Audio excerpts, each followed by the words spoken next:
My style. My style. My style. My style. My style. My style. My style. Here, this perp back with another video, and I will be reviewing Meek Mill's brand new album, Champions. Highly anticipated. We've been waiting for this shit to drop. And did it live up to the hype? Let's see. But I want to really get you guys' thoughts in the comments below. Let me know what you thought about this album, if you already heard it, or if you didn't hear it, go back, go listen to it and come back to this video. But anyways, we're gonna get right into this video, and I broke this down into like 3 parts, kind of. So, you know, we're just gonna break it down like this, right? First part, right? I think these first 6 tracks really set the tone for the album overall. Like, even the first, like, I would say these first 6 tracks definitely, like, get you in the mood for this, you know, starting with the intro, man, like, that shit. And Meek is known for his intros, man. This is another classic intro, you know.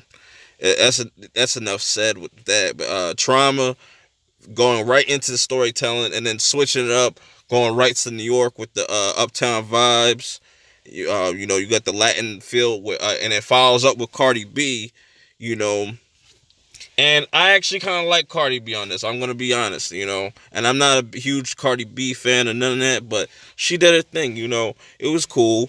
And I love the Rick Ross and Jay-Z shit. That shit is fucking phenomenal. Like, the beats on this are, the production, I should say, is just amazing on this so far. Like, when you're going through this, like, it's just hit after hit after hit, and then you end it off with the respect, and then, like, it goes into Respect the Game. And I like how that that transition, and, like, you got Jay-Z on the one track, and then you do one of his songs, and, you know, do, rap over one of his beats and whatnot, you know what I'm saying? Then we go into the next section of the album, and this is where kind of like the tone kind of changes, you know. It's starting to change, you know. He's giving you different types of vibes, you know. You got Future, Roddy Ricch. He's a new up-and-coming rapper, you know what I'm saying, from Cali, right? And you got Young Thug. And Young Thug, they really use his voice as like a fucking instrument. It's fucking hilarious, to me at least. Then you got Champions. That shit, I really like the samples on this, yo. I really fuck with the samples on this. The samples are dope. And the one feature that I never was expecting to get so soon was the Going Bad with Drake, featuring Drake. Phenomenal song. I don't think a lot of people will be fans of it, but I think it was cool. And then my least favorite song out of this bunch is Almost Slipped. That's just like a real simpia. It's kind of funny how that falls in with that. And then it goes right into Kodak. You got a Tic-Tac-Toe with Kodak featured on there, and it's a very upbeat, gets you right back into it, you know. Cause, you know, I know he had to just throw this on there. Like, that's Almost Slipped is a fucking throwaway track, man. That shouldn't be on the album. But there's another song on here that shouldn't be on the album. I would took off completely and excuse me, and replaced. But it's too late now. But it's all right. Then we got the next batch of songs, starting off with the feature with LMA 24/7. Really dope track. That's definitely for the females. Definitely for like that time, like or if you're with your shorty or some shit, you know what I'm saying? Oodles and Noodles Babies. We heard that was a nice little story. Like, Meek is really dope with his storytelling. I really fuck with his storytelling in this. He always comes with it with his storytelling. We got Payback featuring 21 Savage. Another upbeat. It's gonna probably be a lot of people's favorite track on here. And then we're gonna talk about another song that should not be on here. 100 Summers. We're not gonna talk about what the fuck Meek was doing on this track.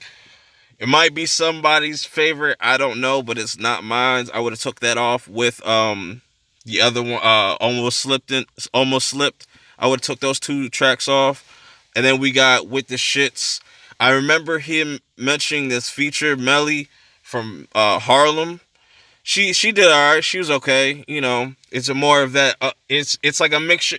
This whole album is a mixture of like Philly and New York shit and just other shit mixed in with it. It's really dope. I like this album. Stuck in My Ways, crazy track. The instrumental, I think that's probably one of the best songs on here. Then you got Dangerous. Everybody knows that. That's been on the radio forever. And then we end off the album with Cold Hearted 2, the sequel off the I think it was on Wins and Losses. The first Cold Hearted was, but it was this has been a solid album. If I had to rate this from a bronze to platinum, I'll definitely give this a platinum. But that's pretty much my review overall. These are some of my favorite tracks, like going on the screen right now. These are some of my favorite tracks. I really enjoyed this album. This was really